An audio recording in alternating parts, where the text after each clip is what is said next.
All right, so transformations, we're changing the position or size of a figure. Specifically, we're talking about graphs here.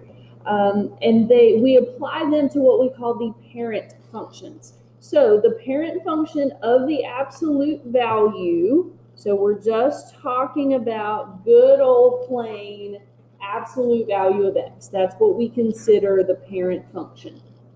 Now, if you're not familiar with what that graph looks like, it has a vertex at the origin, and it has a slope of +1 on the right side, and it has a slope of -1 on the left side.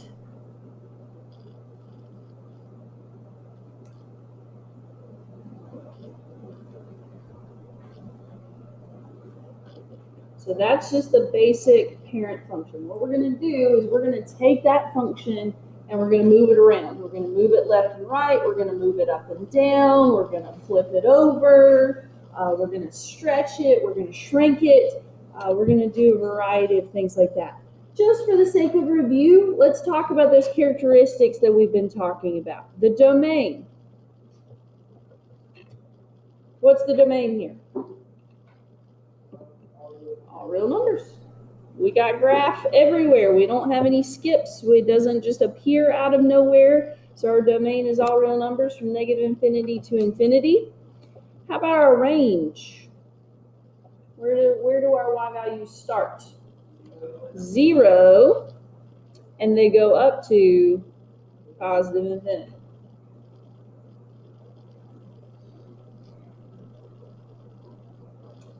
All right, let's see here. Domain range increasing. Just for the sake of review, let's just go through the whole list. Increasing. It is increasing from x equals 0 to +infinity. It is decreasing from -infinity until x equals 0.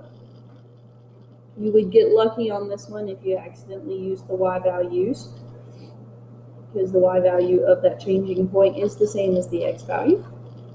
We have 1, 0. It crosses, or touches, excuse me, it doesn't cross, it touches at x equals 0. I don't know why they wrote that as a point. I meant x equals 0. And this one is positive. It's positive everywhere except where it equals 0. 0 is neither positive nor negative. So this is one of those where we would technically have to split it up. We'd have to say, okay, from -infinity till 0, it's positive. Because at 0, it's equal to 0, so it's not positive. And then from 0 to +infinity, it's still positive. All the y values are positive of this one. Now, when we move it around, when we flip it around, we may introduce some negative intervals. We may introduce some negative values, y values. So just keep that in mind. We'll talk about those. All right.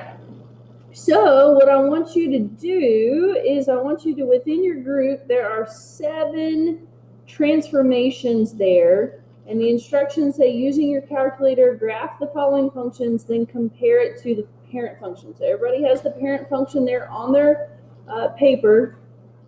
I want you to split it up. I know not every group has 7 people, but most of you have at least 6. So split it up, graph these, and I just want you to jot down a brief comparison to that parent function. What happened? How does it compare? Okay, so